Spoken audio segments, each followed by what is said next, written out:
Golden Knights having great success so far this year. Does that put any pressure on you guys to succeed? Who are the Golden Knights? No, only pressure is that the sniping of people saying you got to do as good as them. It's just good. Vegas is treating us well, and I think the record doesn't show how hard that we work, and it's tough in that way, but it's good for us in the inner circle to understand what we have going on in Vegas, and if we just continue to trust and believe in each other, the sky's the limit for this team, and I'm blessed to be a part of it. Our expectations maybe at the start of the season were a little unrealistic. Man, we're not even worried about the playoffs right now. What we do is we take it week by week. We gotta worry about next week. You start looking ahead and you start looking over people, you might not even make it. So That being said, to me, Urban Meyer is one of the lowest pieces of garbage there is on this earth. What's going on, everybody? Jose V, Straight Bet Sports. You already know what it is. We are live Wednesday night, just past 9 p.m. Once again, I'm hanging out here at the Canary Casino in the North Las Vegas side of town. E&B chilling at home. What's good, my man? You good? You ready for tonight? I know we're not in the studio, but we got great news for all the listeners and all the followers out there. How you doing, my man? You good? I'm doing great, man. I see you already got your drink on. You living life, so you doing good, man. I'm doing good. Let's get it. I'm chilling, man. You already know what it is. Wednesday night, Jose V, E&B, Straight Bet Sports. We are coming to you live from Las Vegas, Nevada. E&B's on one side of the town. I'm on the other side of the town. Now, normally you guys are used to seeing us the last 2 years on Gorilla Cross Radio, different platform in the studio, doing what we do every single Wednesday night. Now, we got some good news for you guys and for everybody that has been following us, has been listening and chopping it up and basically just giving us 1 hour out of your day and some people out of your night to just hang out with us and listen to what we got to say and chatter about and basically just blabber on throughout the night. But we appreciate you giving us your love, your support, and all the respect that we get, man. Trust me, it does not get overlooked. But the news that we want to give out to you guys tonight, I was at the studio today with Quan over at Gorilla Cross Radio.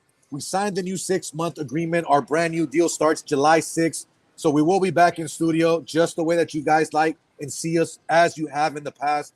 We have a lot of good guests coming, man. I got a great idea coming up as well.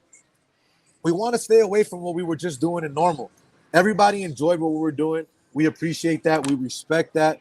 And we're grateful for all that, obviously, because we've grown so much and it wouldn't have happened if it wasn't for you guys. Simple and plain, right, Ian?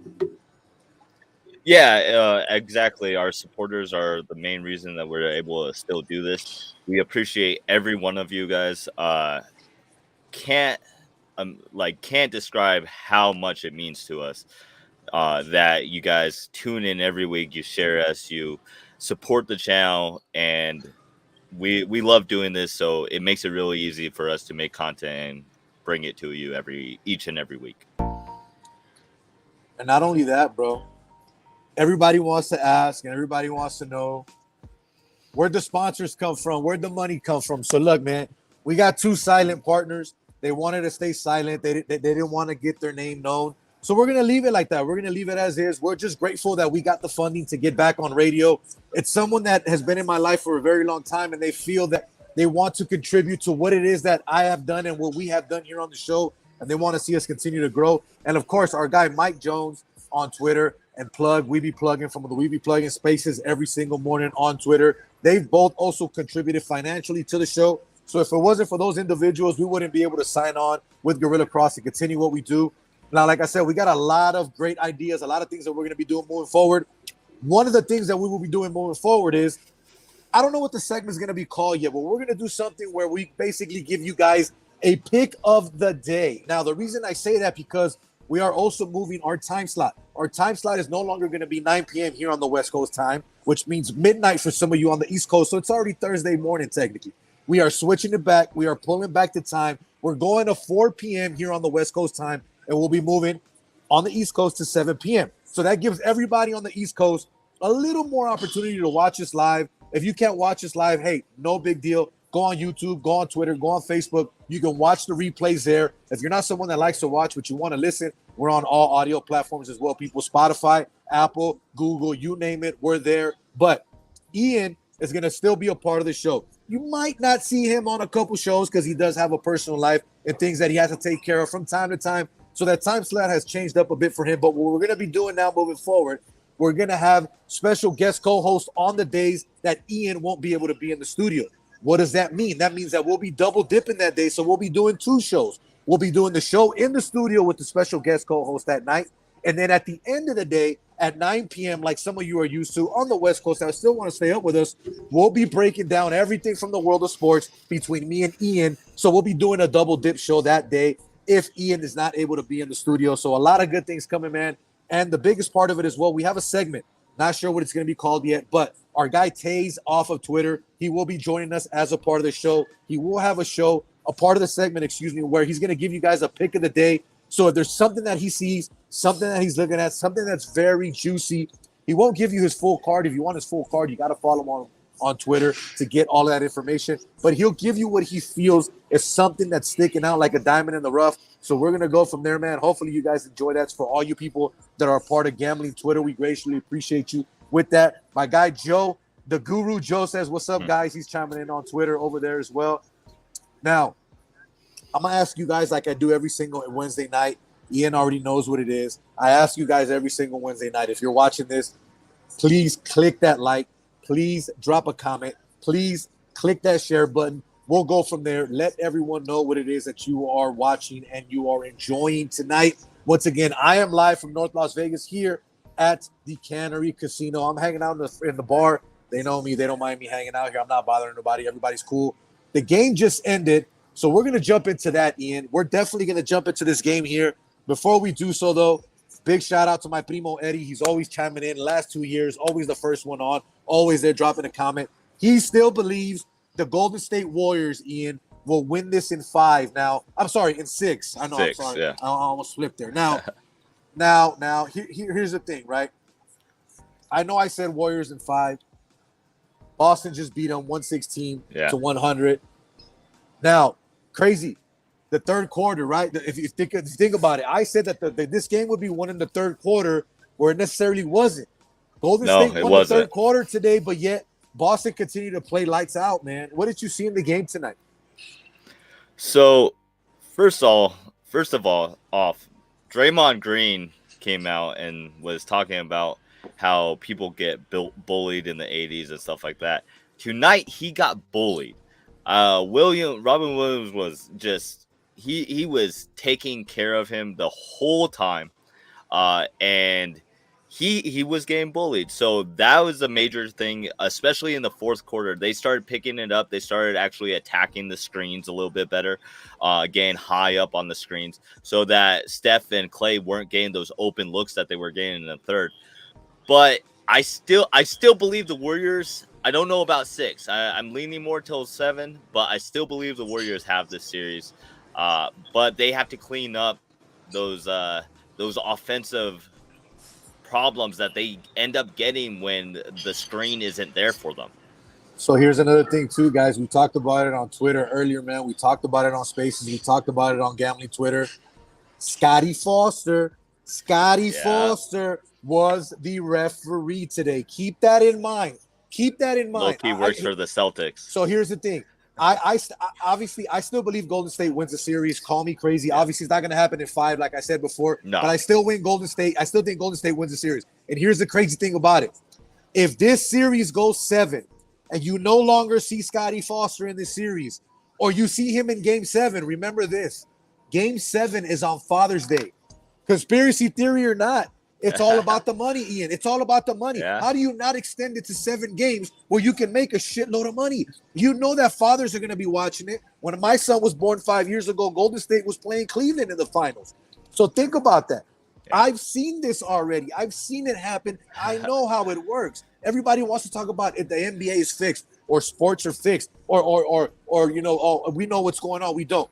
Here's the thing. We really don't know what's going on, Ian. We can just talk about what we see and what we think, right? 13-0 for the Boston Celtics, I believe now someone said, when Scotty Foster is the referee 12, in the playoff. 12-0. Or yeah, it's 13-0 now. It was 12-0 going into this game. If I'm wrong, please comment on Facebook or on Twitter or on YouTube. Please comment. Tell us if we're wrong. Let us know the real. But that's what we're seeing out there. But the biggest thing, too, think about it. Again, Scotty Foster going in there and being the head referee. If you see him in Game 7, don't be surprised. Now, another thing that I said, too, I said, when Marcus Smart scores 18-plus points in these playoffs, the Boston Celtics are undefeated. When he scores less than that, I forgot what their record was. Don't quote me on that, but it's below 500. With that being said, Marcus Smart, 24 points today, right? Not only that, he was the defensive anchor in the fourth quarter with them holding the Warriors to only 11 points. That it's been a game of quarters, Ian. We saw that in Game 1. Fourth quarter, everybody said, and I even said it myself, it was fool's gold, right? We thought it was fool's gold because of the way that Golden State came out in Game 2. But tonight it proves that it was not fool's gold. Boston is a fucking legit team, man. What's interesting about this whole series is that you said it. Every single quarter is like a whole new team. There's no consistency on both sides, so it'll be interesting to see how this series plays out. I just feel that Steph, Clay, they're going to have their better offensive nights going forward. I think Poole involved more is going to help them out. He really wasn't what I would like to see him as tonight. Like he wasn't setting well. He wasn't hitting his shots as nicely as like Game 2. But Marcus Smart is definitely the key to what they were able to do in the fourth quarter versus what they were able to do in the third quarter. Because as soon as Marcus Smart started playing the screen way more aggressively, he got in a little bit of foul trouble at the end there. But at the same time, he was saving a ton of points by just making sure that every single shot Clay and Steph took had a body on them. And then our guy Guru Joe chimes in on on Twitter. He says Celtics in 6. Draymond would implode. We talked about that too, man. Will Draymond get kicked out today? Will he foul out? That didn't happen. That wasn't the case. But you got to understand, Scotty Foster. Close, though. Scotty Foster's not the guy that's going to deal with any BS. That's why they put him in there. They wanted to find a way to get Draymond to foul out or to get that technical foul, or they wanted to find a way for him to get some type of problem there. But it was a great game tonight, man. I can't take anything away from the Boston Celtics. Jaylen Brown scores 27 points. Jason Tatum adds another 26. And Boston basically fought back another third quarter onslaught from Golden State, right? Golden State has won every single third quarter in this NBA Finals. Now, the one good shiny spot, if we're being honest here, right? Klay Thompson, he breaks out of his final slump. He finishes with 25 points and 5 threes. That's a good sign for the Golden State Warriors, if we're being honest here, Ian, because he has not been the Klay Thompson of old, right? I mean, am I being wrong or am I being right here? This is probably the only bright spot of this game for the Golden State Warriors. So I think tonight was glimpses of old Klay. I think he still needs to set into his spots a little bit faster. I think what I need I don't need Klay to be a superstar, but I need him to be a little bit more consistent. And I think tonight was a good step in the right direction, and we'll see if he can continue that into Game 4. But he definitely needs to be a little bit more aggressive in setting his screens and actually getting open and getting in his spots a little bit faster to me. Once again, Jose V, EMB, you are tuning to Straight Bet Sports. We are live on the Twitter, YouTube, and Facebook page for Straight Bet Sports. Once again, if you missed the announcement we did earlier. We will be back live on Gorilla Cross Radio in studio the same way we have been for the last 2 years, starting July 6th, Wednesday, new time, 4 p.m., 7 p.m. Eastern time. So we hope that you continue to join us and support the show as you have been doing so. I'm hanging out at the Cannery Casino here on the north side of Vegas. Got my guy Joel B, Jay Madrazos, hanging out with me up in here. He's just chiming in, man, checking in with us. He's getting ready for what we're going to be doing moving forward in the studio. We're going to have this guy at a lot more events, doing a lot more things for us. And, of course, our guy,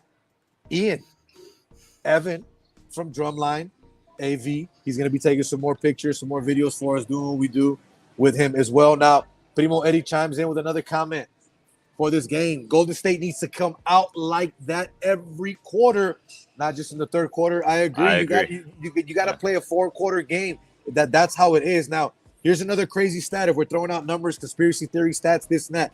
The previous 39 teams have split the first 2 games of the NBA Finals. The winner of Game 3 went on to win the series 82% of the time. Wow. So everyone that's still on the Golden State Warriors, like me, like Primo Eddie, thinking they're going to win in 6, which I think now it goes 7. Like I said, I think it goes 7 now with Scottie Foster doing what he did today. I'm moving it back to 7. Yeah, definitely. It's definitely going back to 7 in my opinion now. I can see this being stretched out. The NBA needs this right now. You don't have Boston, LA, which would have been a great one if the Lakers were obviously relevant this year, which they were not. But you have Boston and another California team. And not only that, you have a California team in Golden State, which some people thought probably wouldn't get back to this. And what did they do? They did it the right way. Some people say they tanked, which I don't believe so. They just played with what they had and did with what they had to do. And now they're back in the promised land with their 3 main guys that were on the original team there with the original coach. So we'll see how that all pans out. I still think Golden State wins this. I'm being 100% honest with you. That is what I feel. That's what I think. I think Golden State wins the NBA Finals. And not only that, Stephen Curry going into this game, 31.5 points per game, leading all scorers in the NBA Finals, trying to go for that MVP that he has not gotten so far in his career. So we'll see how that ends up shaping out. Yeah. But once again, you are tuning to Straight Bet Sports Live. I am Jose V. EMB, hanging out at home. I'm out at the casino chilling, man, where I should be. I mean, if we're not doing the show from the studio, why wouldn't I be here? I was supposed to be up at the barbershop with our sponsor, man. I don't want to put him on the spot, but Eric, man, you went to dinner with the in-laws, my guy. You forgot about us. Man, it's all good, bro. Next week we might be there. We might be doing the show there. We'll see what we got. But we got a great guest for week 1 back at Gorilla Cross. Marvin Coleman, former UNLV running Rebel. I've been speaking with him. I'm not gonna 100% say we got him locked in yet for the first show, but we're gonna get him back in the studio. He has committed to transfer for his final year. He will be going to Evansville to play there. Big ups to him. Big ups to the University of Evansville and their head coach for giving him an opportunity and letting him have a scholarship for 1 year and walk on there and play. Hopefully he does great things. We know he will. But we got some MLB news we want to talk about, Ian. Yeah. A lot of stuff going on in MLB. Some people are happy, some are not. Obviously, Joe Girardi gets fired from the Phillies. Too much money being spent on that team, too much talent for them not to be as good as they should be. We see the Phillies now. I don't believe they've lost a game since they fired their manager as where the Anaheim Angels, because you son of a guns are not from LA, because you're not even in LA County, you're in Orange County. The Anaheim Orange County Angels have not won a game since firing Joe Maddon. Now, I know you read up on some stuff here where you were saying that Joe Girardi was the problem. It wasn't just what was in the locker room and what he could and couldn't do. What are some of the stuff that you were reading and some of the stuff that you saw with the whole Joe Girardi firing? So first of all, you can just see a different invigorated team with the Phillies. You have Alec Boehm, he's hitting well. You have Bryson Stott. A lot of these young guys, they're picking up the slack. Harper's been doing what Harper's been doing for the last 2 years.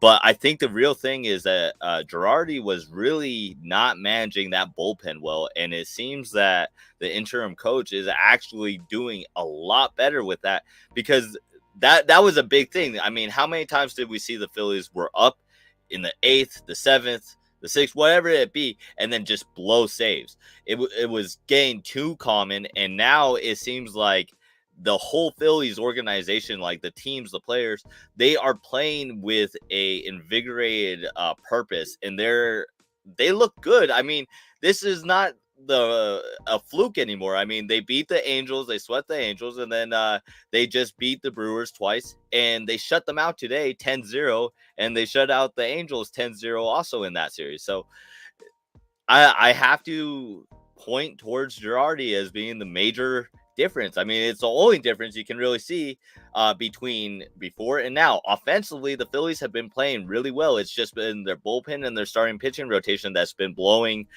games when they've been up. So if they can figure that out, they have a chance to turn around their season. So look, man, when you have a team in the Philadelphia Phillies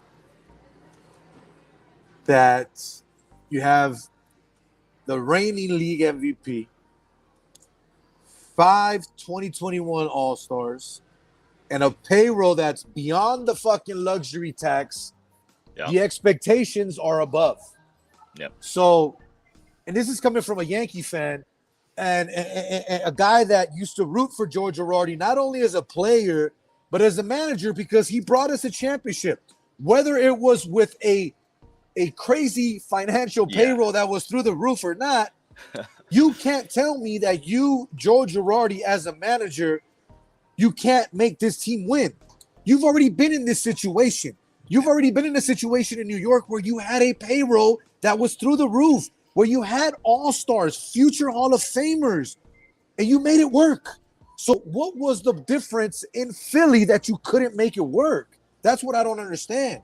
If you have a guy now that was basically brought up from the bench coach or whatever the hell he was, and now he's figured it out. So what was it? Was he sitting back taking notes, saying, "Okay, Joe screwed this up. Okay, wait, Joe talks to this player this way. Okay, wait, okay, this guy's a little bitch. He doesn't like to be talked this way. Okay, I gotta calm it down." I mean, is that what he did? If I'm being honest, if I'm him, I'm sitting back taking notes, bro.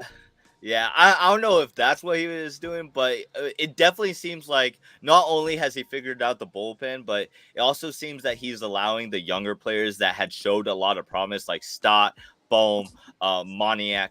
He's allowing them to play. He's allowing them to actually be more in the lineups, be more involved in the teams. And a lot of our wins, of the last 3 wins, have actually come off of homers and RBIs batted in by Bohm, Stott, these young guys. So you have a lot of talent on that roster, but it comes to making sure that you're utilizing the players to the best of their ability. Schwarber is slow, but he still hits dingers. So, you need him to be able to just kind of sit back and hit and not really have to worry about the fielding aspect of the game, because he's slow. He's fat and slow now. So here's the thing, and I like this comment. I think we can make the playoffs. I think we're in a position where we can battle back to do that. I do believe that. That was from President of Baseball Operations, Dave Dombrowski. I agree 100%, and it's being shown now that they have the roster, and not only do they have the roster, these guys can't play, and they can't play together, but something was holding them back. Whatever it was that was holding them back, whatever it is that Thompson is doing now, it is working. It is working no matter what. Here's the thing. I'm not a Philly fan. I've never have been. Obviously, you guys know that. I'm not going to root for them. I've always kind of been against them. They've been a team that I never really liked. But if I'm a fan of the sport and I'm being real and we have to look at what's in front of us, the Phillies, I had a lot of expectations for the Phillies. Yeah. The Phillies should be – everyone did. Bro, the Phillies should be one of the top 3, not top 4 teams in the league right now, and they're not. Do I feel they can get back to that? Yes. Yeah. I think that the move with Girardi was a bit unexpected, but now that we hear more coming out, we understand why, and it's starting to work. And here's the thing. I believe that the Phillies are going to get it together. I honestly believe that the Phillies can even come back and win their division. I'm going to step away from that because people are going to say I'm crazy, but the Phillies will make it difficult in that division. Yeah. The Phillies will make the playoffs. I honestly believe that. And if they can get it right and they get the right scenario, the right situation, the right matchup, they could get hot at the right time. You never know, and they're doing it right now. And the funny thing is, too, the first team that they played that they beat 10-0, the Angels, the other team that ended up firing their manager as well. Now, let's kind of shift to that here. The Angels fired Joe Maddon after Joe Maddon's basically on one of the worst freaking streaks of his career. When you have a guy in Mike Trout, which is probably one of the best players in baseball, I'm not going to say the best this year because that's Aaron Judge. If people, you guys hate me for saying that, it's the truth. Aaron Judge is the best player in baseball right now. But the best player in baseball overall is Mike Trout. For you to have that type of guy and the type of talent that you have with Shohei Ohtani as well and everything else around you, and you're not succeeding. And not only that, bro, the way that they started, this team started out hot out of the gate. We thought we were going to see – I heard freaking saying we're going to have a freeway series. We're going to have Angels-Dodgers in the World Series. Now, Angel fans are hoping that they even sniff the playoffs or a wild card. So I like Joe Maddon. I so really do think, I do. So I think it was a little bit premature with Joe Maddon. And the reason why I say that is because Ohtani and Trout are having some of the worst statistical hitting slumps in their entire career. So I don't know. Is that Joe Maddon's fault, or is that more of just there's something going on with Trout and there's something going on with Ohtani? Those are their two names that really propel that offensive roster. So I think that it was a little premature, and I think it's showing the fact that they're still losing even after Joe Maddon left. I don't know what their issue is, and I don't know how they fix it. Sometimes you just have to ride people's slumps and then wait until they get hot again. And I feel like that's what's kind of happening in Anaheim, is that Mike Trout's just not hitting. I think he might, there's an undisclosed injury that he's not telling us about, because this is easily the worst hitting slump of his entire career.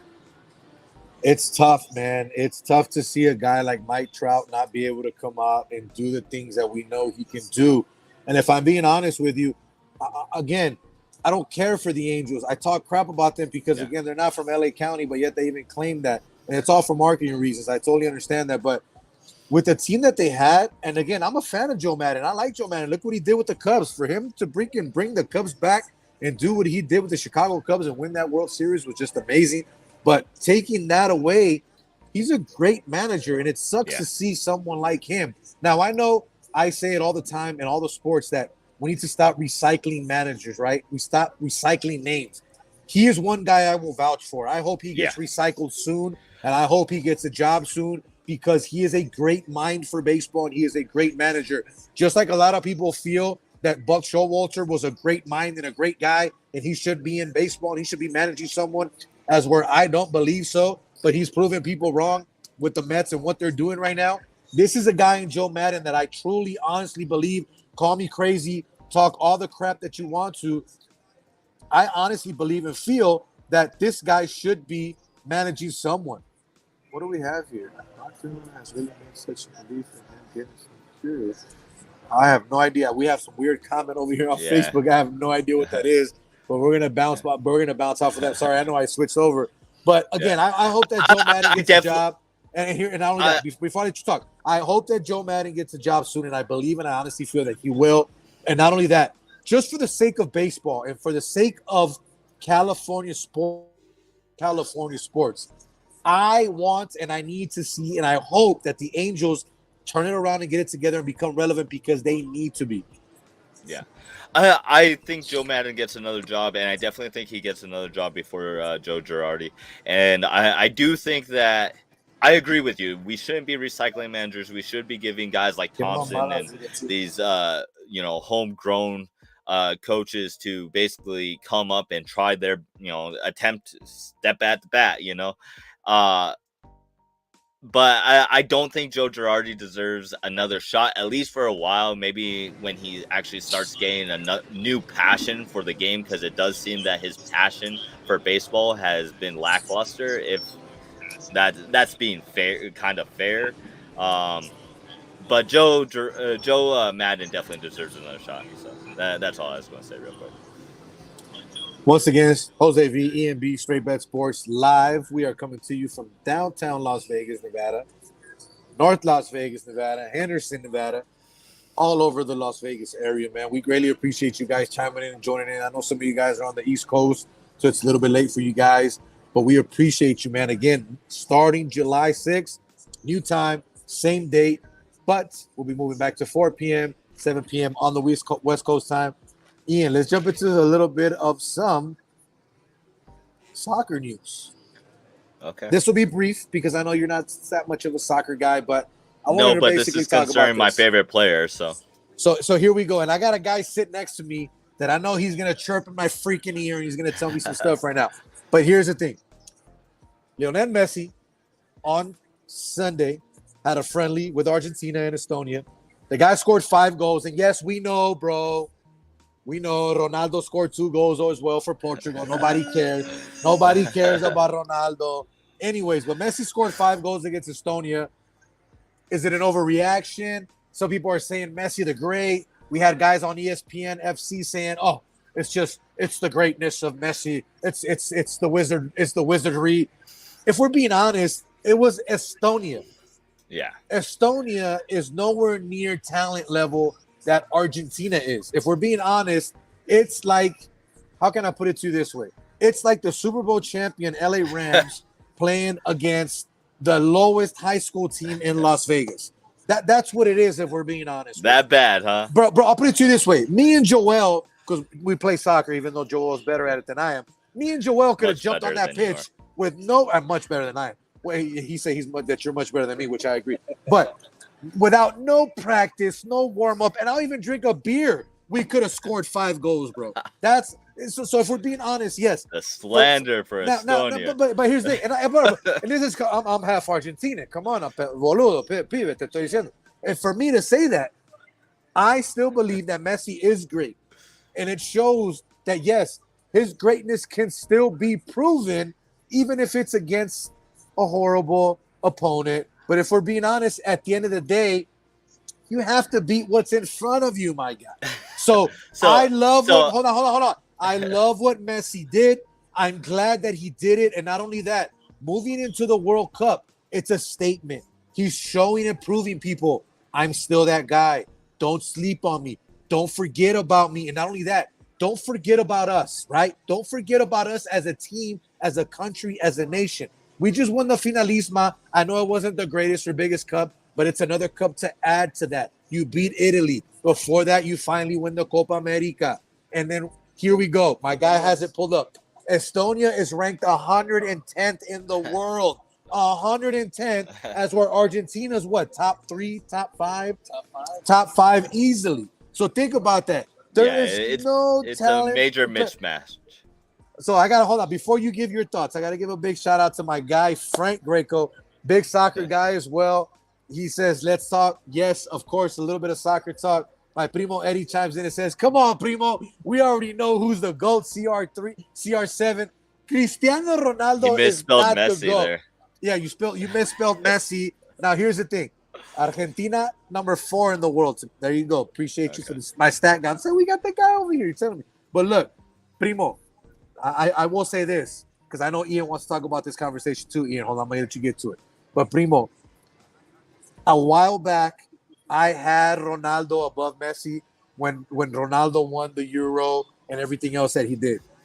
Now, I don't have Messi ahead of Ronaldo, but I finally have them on an even playing field. I think that what Messi has done with winning the Copa America, now winning this Finalisma versus Italy, like I said, it wasn't the biggest cup, but what he's also done in his club career, just like Ronaldo, I put them even. I don't know what you got to say about that, Primo. I know you want to throw another comment out there. Well, how do you feel about that? As Ian gives his comment here, I want to hear from you. Throw your comment. How do you feel? Again, I don't put Ronaldo ahead, but I also don't put Messi. I put them on an even playing field. What do you feel about that? But Ian, again, your thoughts on Messi and what he did against Estonia. So first off, Messi is my favorite player. I'm not a big soccer fan, but I've always followed Messi. And Frank said 5 goals isn't shabby, and I agree. However, I love Messi, but I think his best days are behind him. I really do. I mean, Why? Because he didn't do I- anything with PSG. Yeah, that's one of the reasons.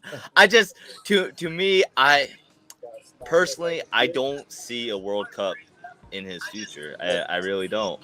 And that's sad to say because I really was hoping that he would get a whole bunch of them. Uh, Numero but numero one. Well, with Ronaldo, because I don't want Primo to get mad. Messi, obviously, he's still a very talented player. But is he top two right now? I don't know. I would have to give Ronaldo right now the edge just because I think that Ronaldo still has a chance to contend. I don't know if Messi still has that chance. I think those days where he's aspiring to win another or win a World Cup are gone, bro. So here's the thing.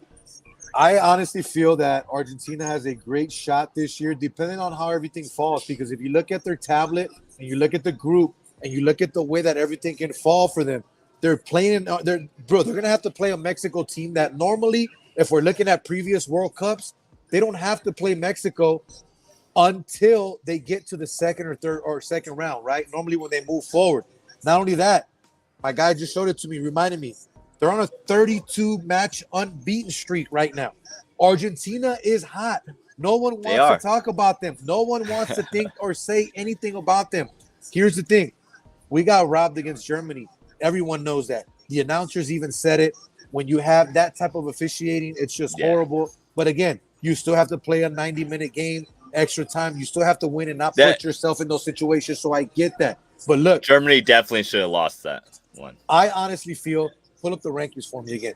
I honestly feel that when it comes to the teams that are in this World Cup, the only team that is scary is Belgium and France. Obviously, they are ahead of Argentina, but I think those are the two teams that can be scary.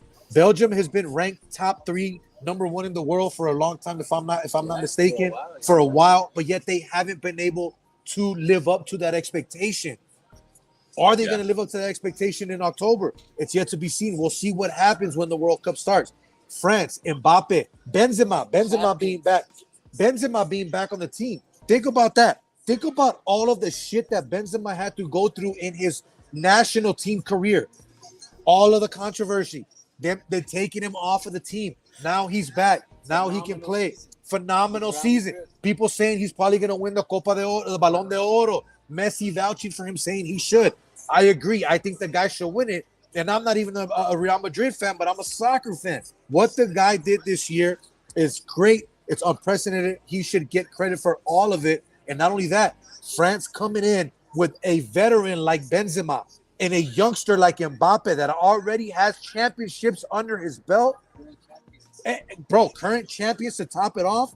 Bro, France, obviously, to me, number 1 front runner, not taking anything away from them.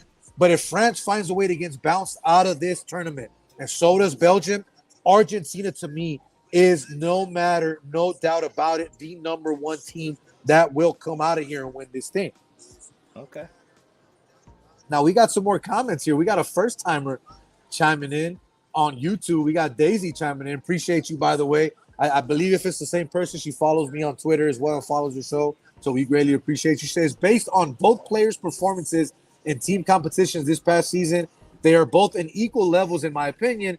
Based on international play, Messi definitely better. Now, that might be for the Ronaldo concept. I think that's what she's talking about there. Yeah. Not the whole Benzema thing.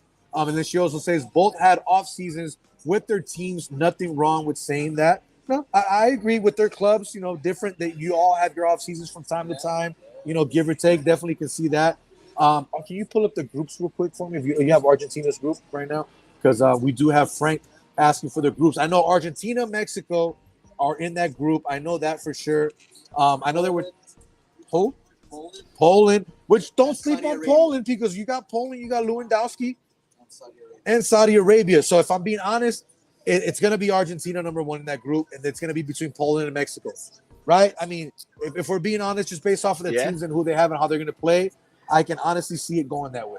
But again, I mean, if Messi can get the juice going, I think that he can play. I mean, I love Messi. I think he's the most talented player in the world. but Here's we'll the see thing. if he can actually get it done. He hasn't gotten it done, and I need him to get it done. In order for him to finally get out of Maradona's shadow, and I'm pretty sure Joel's gonna approve with me on this comment. He needs to win this World Cup. He wins this World Cup. The way that they praise and love Maradona throughout the world and in Argentina, it's going to either get even or Messi will surpass him. I don't know if you guys know. You guys can go to places in Napoli right now, and they have freaking murals. They have statues. They have places that are specifically made for this guy. Just like the Vatican, think of areas like that with statues of Maradona. I'm not lying, bro. I don't think you are. That is the type of level that Messi is looking to not only get to, but to stay up when it comes to that. As long as Higuain doesn't play, Argentina will do well. Yeah, I guess he's not an Higuain fan. Look, if we're talking about players that haven't and shouldn't or wouldn't play, the one guy that I think should have played a long time ago, and I'm sure you're going to agree with me on this, it probably should have been the last World Cup too, was Mario Icardi. I know you don't know who Mario Icardi is, but Mario Icardi, for those of you that follow Argentinian soccer and just Argentinian players, the guy's killed it for a while in Italy. He was really, really good. He's a great striker. Never got his opportunity with the national team, but it's politics, my guy. And my guy Frank chimes in. My dad was from Napoli's. Maradona is God to him. That's right. I forgot you're Argentinian. I mean, you're Italian, my guy. I forgot about that. Correct. It's named after Maradona. But, man, great soccer conversation there, Ian. I know you don't talk much soccer, my guy, but the fact that I was able to get a little bit out of you, and I have a soccer fan here next to me, and, of course, we got soccer fans chiming in. That's awesome. You know what I mean? That's what we want. We want as many comments and people to interact with us as possible. But once again, Jose V, EMB, coming to you live from Las Vegas, Nevada. We greatly appreciate you guys for chiming in on YouTube, Facebook, and all things social media, Twitter, of course.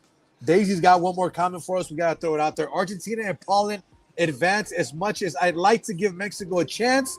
They're just not a World Cup level right now. Off topic, I know soccer, but this is one sport I feel like I can chime in on. Daisy, we appreciate you chiming in always.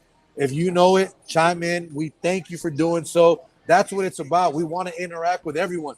Some people don't like to give us a phone call when we were in the studio, but the fact that you guys still chime in on the comments, we can see the comments and we can talk to you guys. So thank you. And he says, Ian still don't know about soccer if he likes Messi. Grill him, primo. It's all good, man. It's all good.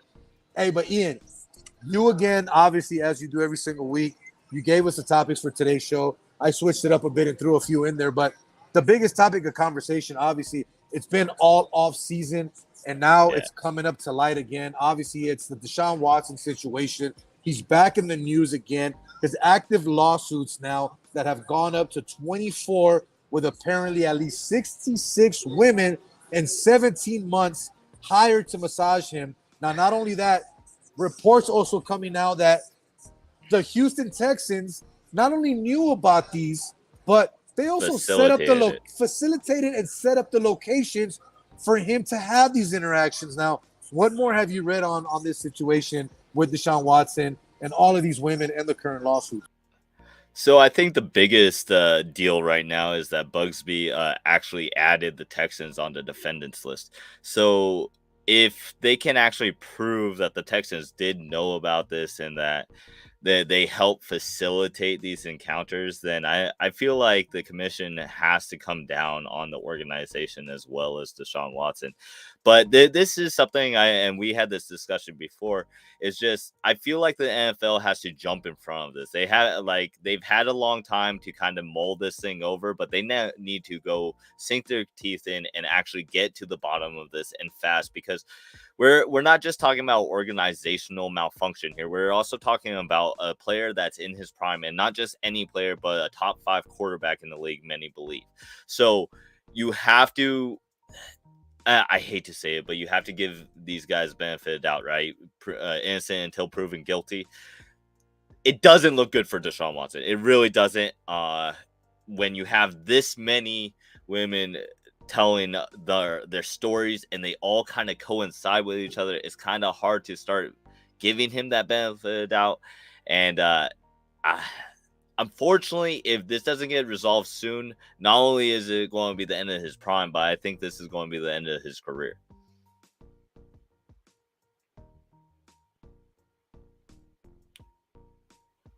Jose, do you have any thoughts on this?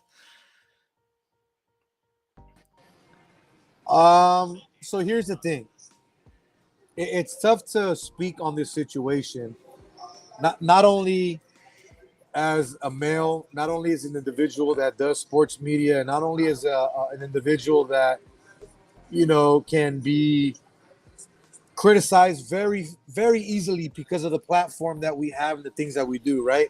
But I had this conversation earlier with a friend of ours, Sosa, and it's hard to comment on this situation. So I'm going to give my thoughts on it, but without actually criticizing Deshaun Watson, because if you're a black male, it's hard for you to come up and speak on this, because then people can dissect and try to twist your words and flip it for something and say you're defending, you're not defending. Oh, he's a black male. Yeah, you want to help him out, whatever it may be. Now, I'm not defending sexual assault in any means, just so everyone knows. And we trust me, we agree, we know that, and we totally understand that. And same here. Neither am I.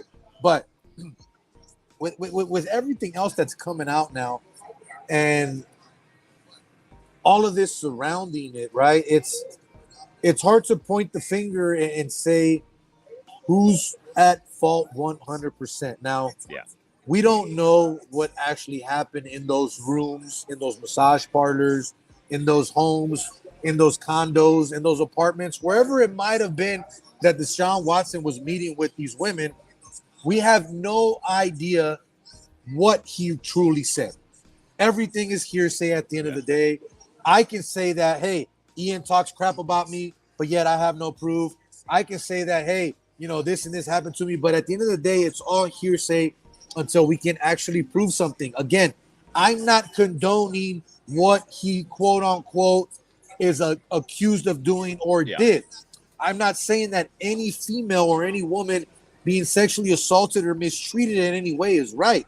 It is not. If you guys know me, I have a great relationship with my guy, Urban Meyer, and everything he likes to hide when it comes to domestic violence and all of that. And you guys know how I was wondering if that was going to come up. I always got to talk about my guy, Urban, the greatest guy of sweeping. I didn't know anything under the rug, but yet your wife knew everything and told you you had the text message. Listen, his lawyer is also not doing him any favors. Correct, but his lawyer is going to screw everything up at the end of the day. The guy's just trying to get his 15 minutes of fame and make his money, and that's all it is, if we're being honest with you. Now, it sucks, bro, because now you have the Houston Texans that are also involved in this. And not only that, it makes the question, how far involved were they in this, right? Now, because you thought they were wiping their hands clean with the trade. And not only that, the fact that they were so quick to trade him for what they did to Cleveland, a team that no one saw coming, right? But yet they also kept Deshaun around as long as they did and didn't cut him when any other team would have probably been like, I'm out. He was in Dallas. Tell me Jerry Jones wouldn't have cut him with a heartbeat. Jerry Jones would have cut him with a heartbeat. So that's what I'm saying. It definitely leans that they knew about this. So that's what I'm saying. And not only did they know about this, it makes you think about this question. How many women have already worked with the Houston Texans in the past without even naming Deshaun Watson? Maybe other players. What are we not talking about? Is this an organizational problem? Like, is this something from the top down problem? Remember what happened with the Washington Redskins Commanders?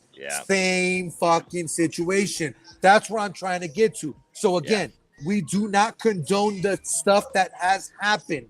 I can't blame an individual that yet hasn't been fully accused and charged with something. But what I'm saying is we do not condone the actions of what he is being accused of. But now there has to be more behind this.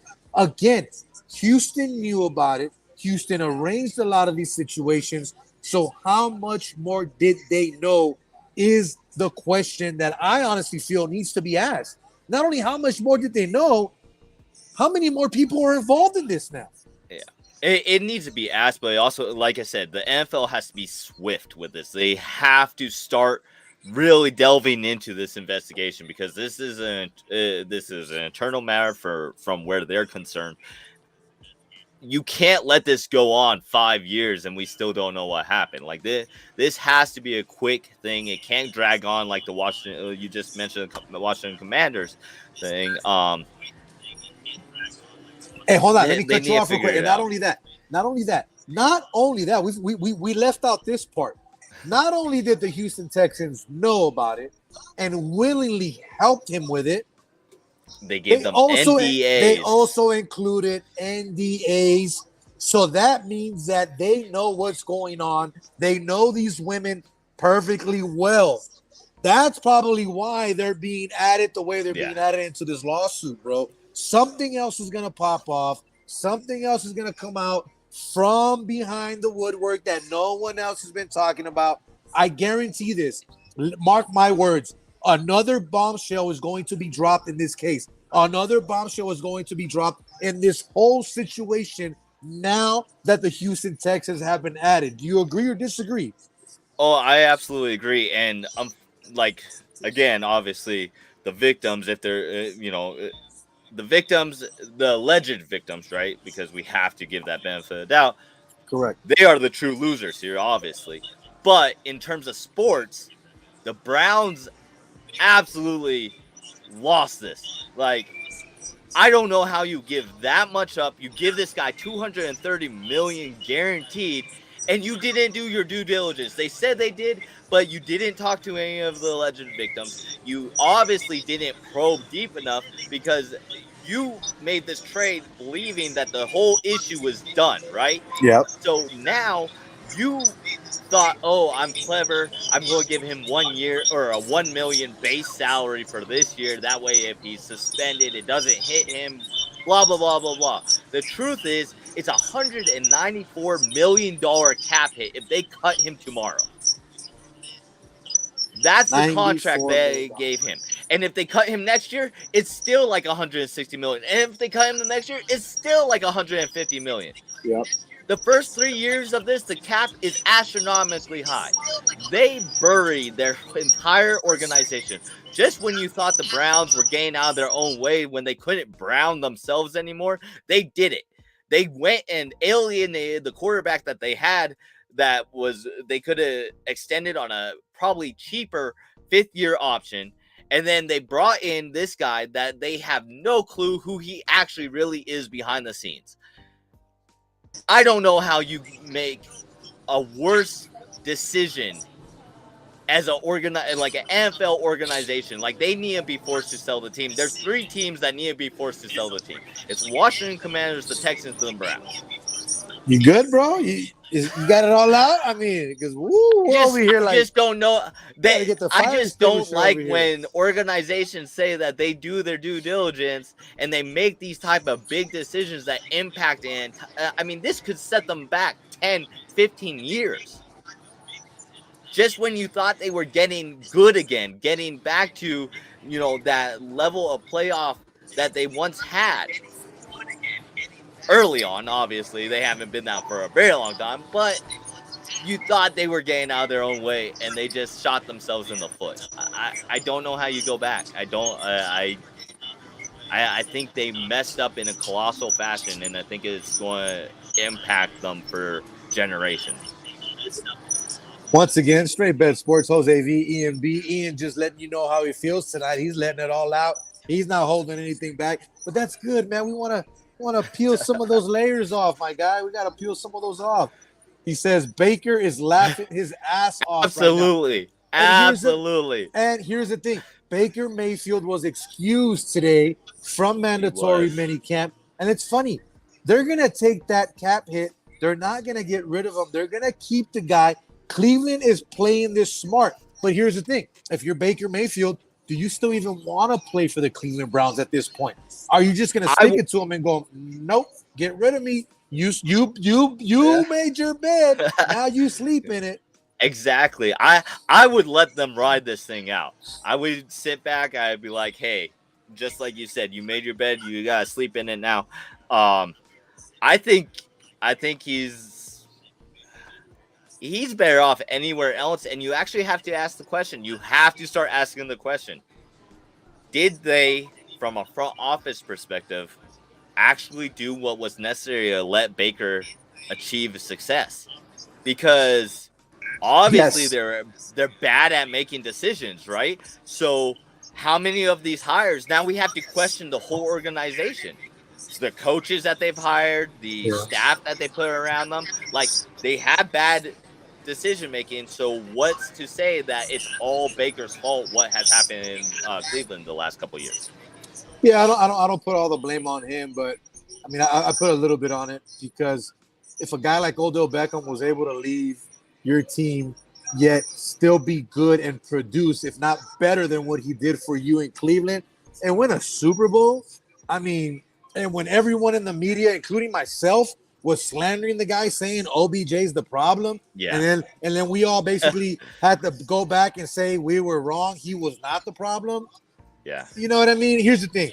I hope Baker gets another shot. I hope he gets another situation somewhere. I still believe he is that good of a quarterback to lead a team, maybe not to a Super Bowl, but be a productive quarterback and a winning quarterback. So we'll see what happens there, man. There's still a lot of time before we even get into preseason or anything like that. And that's the best part about it. We just signed a new deal, so we will be live during football season, baby, which is the best part about everything. One last segment on the whole Brown situation. What you got? If Watson gets suspended this year and Baker doesn't play for them, who's their quarterback? Probably me or you. I don't know. If I'm being honest with you. I mean, at this point, I'll take $100,000 to throw it around. It might be a pick every time, but it's not better than laying name one play. You could pay me $75,000, give me lunch and housing. I'll be straight. I'll be the greatest cheerleading quarterback you've ever had in your life. But man, we were coming to the end of the show here, but we got one more thing that we want to talk about here. I know you didn't see the fight, Ian, but I did. We had a party for my daughter this past weekend on Saturday. We had the graduation party. All that went down. It was a great night. It was fun times with the family. A lot of people from California. I love you all, but I'm so glad you're back home already, because there's only so much we can take when it comes to parties. But thank you to everyone that did come through, man. We greatly appreciate you, and we love each and every one of you for coming through for our daughter and showing your love and support. But Devin Haney went to Australia. Basically, not only did he outbox, but he outclassed George Kambosos to take away all his titles and basically add them all up, link them up with his WBC belt, and now become the undisputed lightweight champion of the world. What is next for Devin Haney is what a lot of people are asking. Is he really the face or the future of boxing? If we're going off of statistical and rankings, he is the best statistical lightweight boxer, not only by the championship-wise, but statistically in the sport of boxing right now. He is the best lightweight boxer there is in the world. But if you saw that fight and you saw what he did, it brought back a lot of memories of Floyd Mayweather. And if you're a boxing fan, a lot of people are fans of Mayweather, but they're also glad that they don't have to see Mayweather anymore, because Mayweather was a great defensive technician when it came to boxing. He wasn't a great boxer. Let's be real. If you're a boxing fan, you know he wasn't a great all-around boxer. He was a great counter puncher. He was a great counter puncher. Right. He was a great defender. He knew how to bob and weave. And that's what we're seeing in Devin Haney. If you saw Devin Haney against George Kambosos this Saturday, you saw a frustrated George Kambosos. You saw a Devin Haney that made George Kambosos go wild. He was swinging. He looked like Raleigh swinging against Gervonta Davis a few weeks ago in that fight. He was swinging and being wild. He was not disciplined, and that's the thing. That is what Devin Haney does to you. But it brings up the question, is the guy marketable? I had this conversation with Sosa. Is he a marketable guy? Is he a guy that you are really willing to pay for the pay-per-view? I'm not going to say what I did, but I did not pay for the pay-per-view because I am not willing to pay for a Devin Haney pay-per-view just now. And think about this. Here's the thing. We don't even know if he's going to continue to be the champ. And the reason I say that, Teofimo Vasily Lomachenko, the guy was the champ after 7 fights. A lot of people thought he was a joke. He kept going. He didn't even get to 20. He loses to Teofimo. Teofimo was only 15 to 16, 17 fights in, wins the belt, goes MIA on hiatus, makes all the excuses to fight Kambosos, finally fights the guy. Kambosos takes his belt, but yet no one has actually heard or even cared that much 4 Cambooses leading up to that fight. He wins the fight, takes the belt from Teofimo, and now we have the same type of situation. Now, obviously, we've heard of Devin Haney. We know who Devin Haney is.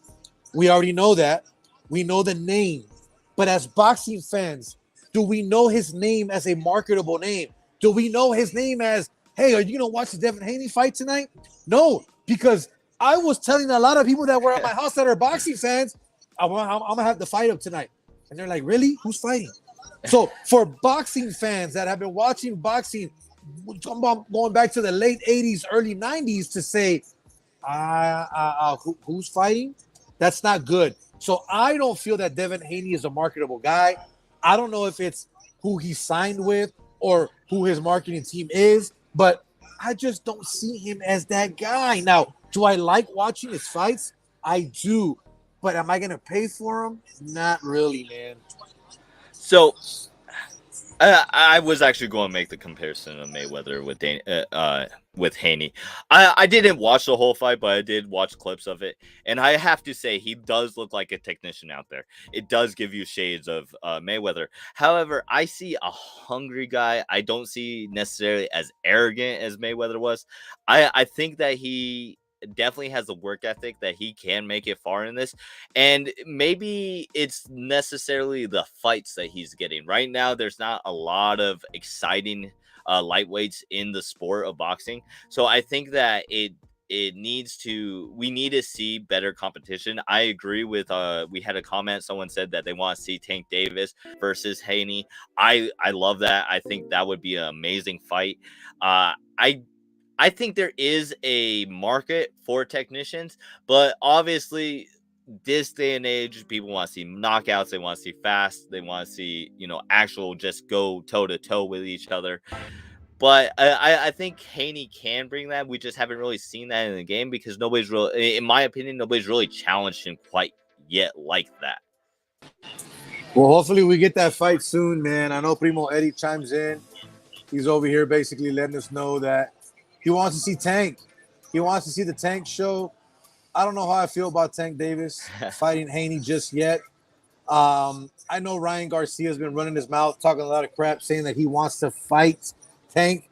Ryan, I'm going to say this tonight because I can still say this while I am on this platform because we're not back in the studio. Shut the fuck up.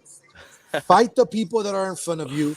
Not only that, fight some better names and then start calling out these guys. You call yourself King Rye. You haven't done anything, Rye. You haven't beat anybody. Tank's a champ. Tank has beat people. Whether you like it or not, Tank is not to your level. You are more of a social media superstar than you are in professional boxing. So, bro, do us all a favor. Stick to your TikToks and your punching bag videos and your workout king, huh? Bro, you are the workout king. Stick to that, and you'll continue to get 1 million, trillion, thousand views and make money from whatever sponsors you get and have fun with that. But we're at the end of our show, man. We had a good time tonight. We had a fun time. We went a little bit past our hour, but we're not locked in right now, so we're okay to do so. But, Ian, is there anything else that you want to chime in on before we get out of here tonight, my man? I absolutely do. So, as many people know, some of you don't, Washington Commanders are back in the news again. Jack Del Rio is an absolute clown. So he gets up on stand and he basically says that the George Floyd riots and everything, we made a big deal about it, but that the Capitol thing was just kind of like a dust up, right? And he felt like our priorities as America aren't straight because we obviously care more about George Floyd riots than we did about we cared more about the Capitol incursion or whatever you want to call it versus the George Floyd riots. So he's a clown. There are plenty of players that have already started saying that this guy has no idea what he's talking about. And I think he just lost that locker room. And I'm sorry, but Dan Snyder, with everything that's been going on, he just makes bad decision after bad decision. and Jack Del Rio is not it. So at this point in time, I will straight up say I really do hope that all the owners come together. I know they're in talks of it, and make Snyder sell the team, because this is getting unreal how bad of an organization this is from top to bottom. My guy Ian actually giving us a final thought tonight. We're gonna try to squeeze that out from you at the end of the night every single week now, man. I like that. That was a good one, definitely. But I got my final thought of the night tonight, and I thought I'd go back to a little conversation that I've been having for a few shows now with my guy Brett.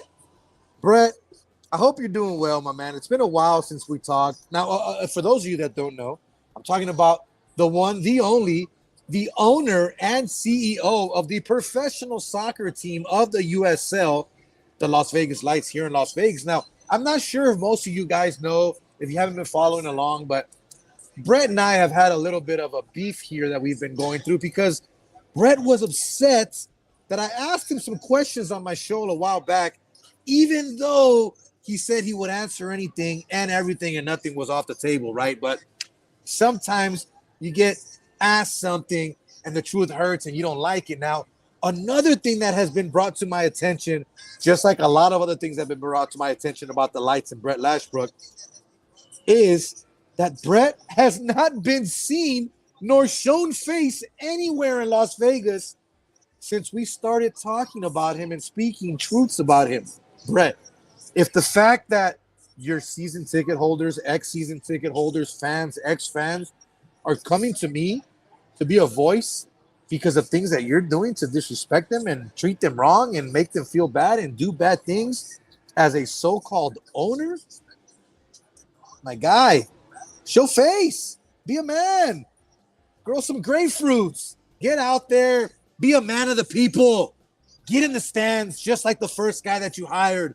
Remember Chelis, the guy that got kicked out of the game and still jumped in the stands and smoked a cigarette and said, the hell with you guys, I'm still going to enjoy this, even if the fans love me or not. Why can't you be that guy? What are you afraid of? Chelis wasn't afraid. He's still alive. He didn't get murdered. Where are you? Why are you MIA? Where have you disappeared to, my guy? But hey, it is what it is. And here we go. My guy chimes in. I love it. Last time I saw him was when I was at ESPN Radio. Haven't seen him for 3 years. Brett, where the hell are you, my guy? People want to know what's going on. But hey, man, we've had fun tonight. We've had a great show. Ian, I greatly appreciate you, my guy. I know you got to get to work here shortly. Thank you again for being a part of the show and everything that you do for us every single week.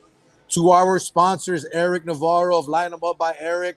If you guys have not already done so, please make sure that you guys hit them up, 702-884-8138. If not, hit them up on IG, Line 'em Up by Eric. Download the Booksy app today as well. Book your appointments. If you're looking to get a haircut, looking to get your beard trimmed, cleaned up, hit up Eric. He is the guy to do so. It's summertime. Get ready. You got to hit up those pool parties, those clubs. I know you want to look right for the females. You're single, man. I'm not single. I'm taken. I don't want to get in trouble. But for the men that are, hit up our guy, Eric Navarro, 702-884-8138. We greatly appreciate him to continue to ride with us here on Straight Bet Sports. But for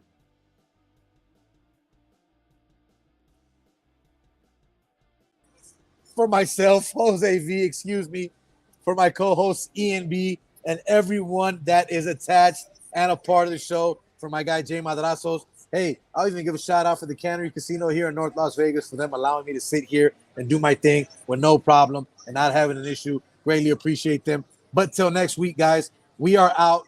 Peace.